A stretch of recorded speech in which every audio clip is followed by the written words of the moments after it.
আজকের আলোচনা ভারতের স্বাধীনতা সংগ্রামের এমন এক অদম্য তরুণকে নিয়ে যার আত্মত্যাগ ইতিহাসের পাতায় চিরদিনের জন্য লেখা হয়ে গেছে।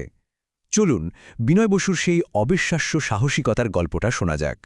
এই প্রশ্নটা কিন্তু আমাদের ভাবায়, ঠিক কি এমন আদর্শ থাকতে পারে যা মাত্র ২২ বছরের একজন যুবককে দেশের জন্য নিজের জীবন উৎসর্গ করতে অনুপ্রাণিত করে? চলুন এই প্রশ্নের উত্তর খোঁজা যাক সেই তরুণের গল্পে, যার সাহস আজও আমাদের পথ দেখায়। তো এই আলোচনায় আমরা প্রথমে জানব কলকাতায় ঘটে যাওয়া সেই দুঃসাহসিক আক্রমণের কথা। তারপর দেখব কিভাবে একজন বিপ্লবী তৈরি হলেন। এরপর আসবে অপারেশন ফ্রিডম, তাদের আত্মত্যাগ এবং সবশেষে সেই অমর উত্তরাধিকারের কথা। চলুন গল্পের একেবারে ক্লাইম্যাক্স থেকে শুরু করা যাক। সেই অভিযান যা ব্রিটিশ শাসনের একেবারে গোড়ায় নাড়া দিয়েছিল, রাইটার্স বিল্ডিংয়ের দুঃসাহসিক আক্রমণ। ঘটনাটা ঘটেছিল ১৯৩০ সালের ৮ই ডিসেম্বর। জায়গাটা ছিল ব্রিটিশ ভারতের ক্ষমতার একেবারে কেন্দ্রবিন্দু, কলকাতার রাইটার্স বিল্ডিং। আর এই অভিযানের পিছনে ছিলেন তিনজন দুঃসাহসী বিপ্লবী: বিনয় বসু, বাদল গুপ্ত এবং দীনেশ গুপ্ত। তাদের টার্গেট ছিলেন কারা বিভাগের কুখ্যাত ইন্সপেক্টর জেনারেল কর্নেল সিমসন। কিন্তু প্রশ্ন হল, কে ছিলেন এই বিনয় বসু? মানে এই দুঃসাহসিক অভিযানের আগে তার পরিচয় কী ছিল? চলুন একটু অতীতে ফেরা যাক আর জেনে নেওয়া যাক কিভাবে একজন মেডিকেল ছাত্র ভারতের অন্যতম স্মরণীয় এক মুক্তিযোদ্ধায় পরিণত হলেন।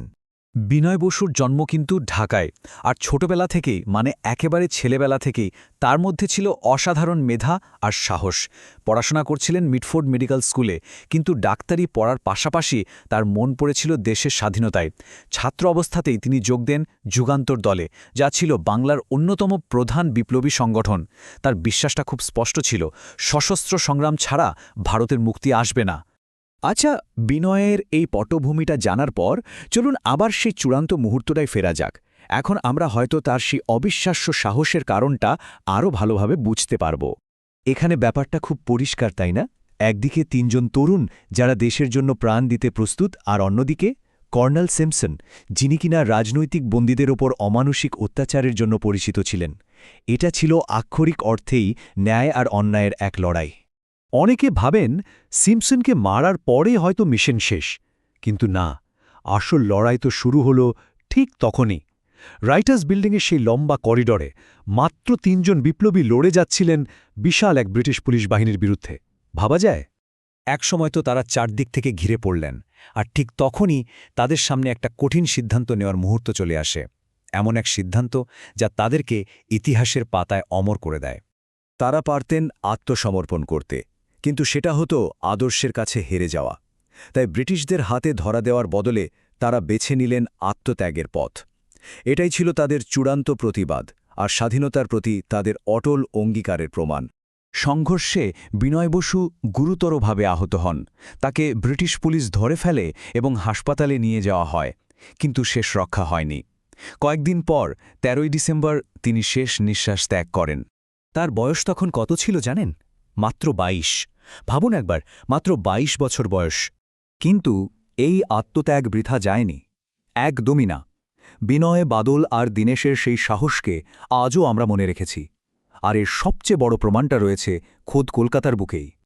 ব্রিটিশ আমলের কলকাতার যে প্রশাসনিক কেন্দ্র ছিল, যেখান থেকে পুরো বাংলা শাসন করা হতো, সেই জায়গাটার নাম ছিল ডালহৌজি স্কোয়ার। এটা ছিল ব্রিটিশ ক্ষমতার একটা প্রতীক। কিন্তু দেশ স্বাধীন হওয়ার পর সেই ক্ষমতার প্রতীকের নামটাই বদলে দেওয়া হয়, আর নামটা রাখা হয় এই তিন বিপ্লবীর সম্মানে, বিবিডি বাগ। হ্যাঁ, এই বিবিডি বাগ মানে বিনয়, বাদল, দীনেশ বাগ। যে জায়গাটা একদিন ব্রিটিশদের দম্ভের পরিচয় দিত, আজ সেই জায়গায় এই তিন মহান বিপ্লবীর আত্মত্যাগের কথা মনে করিয়ে দেয়।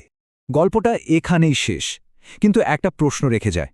আজ এই স্বাধীন দেশে দাঁড়িয়ে বিনয়, বাদল, দীনেশের মতো তরুণদের সেই আত্মত্যাগের প্রকৃত মূল্য আমরা কতটা বুঝতে পারছি? এই প্রশ্নটা হয়তো আমাদের সবার নিজেদেরকেই একবার করা উচিত।